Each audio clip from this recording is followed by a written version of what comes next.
All right, a still extraordinarily tight job market continues to result in strikes in various industries across the country.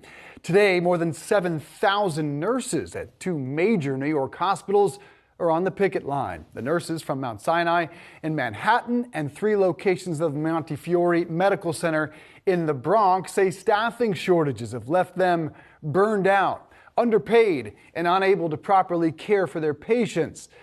A 19% pay raise, apparently not enough to get the nurses back on the job. Montefiore nurse Michelle Gonzalez joined the show earlier today to voice her concerns. Listen. Staffing has been a concern for nurses and for healthcare workers for a long time. And it's not just nurses, it's our respiratory therapists, it's our doctors are struggling with our patient loads. It's not just as nurses. But I think the short staffing affects all of us in the way that when we're trying to provide that care, we're unable to do adequate assessments to give the patients the kind of care and the time that they need. Issuing a statement on the strikes, Mount Sinai saying, quote, the New York State Nurses Association continues its reckless behavior, rejecting Governor Hochul's proposal for binding arbitration. The governor's proposal would have provided a path to avoid this strike, which sadly is forcing nurses at the Mount Sinai Hospital to leave their patients' bedsides.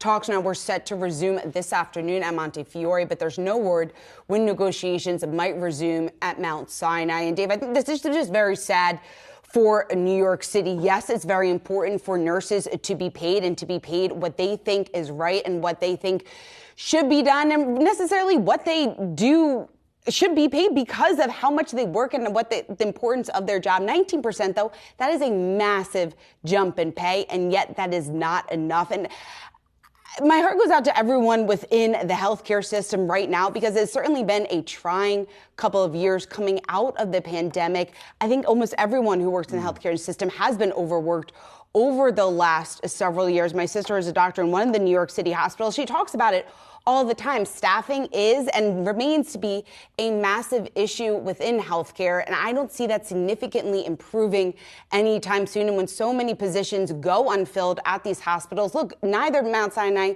nor Montefiore can hire the number of nurses that they need right now. So there's massive job openings there. Patients are at risk, and we're seeing that Mount Sinai moving babies that were in the NICU because of this as they prepared for this. Yeah, that's where my thoughts went to initially. Those parents having had a kid on the NICU in the most stressful time of your life, now not having proper care for your kids. This is not to put that on the backs of the nurses, but that is a very difficult position. But nationally, you step back and big picture, look, we talk about the labor market, and the employee still has the power, and in particular in this profession right now where there is a massive shortage. We're talking about 20% shortage by 2025. Industry-wide nurses, people were getting out of that profession during COVID, and no one is going into it now. People are retiring. This is a problem they better figure out, not just in New York. This is a national nursing shortage. I hope the binding arbitration proposal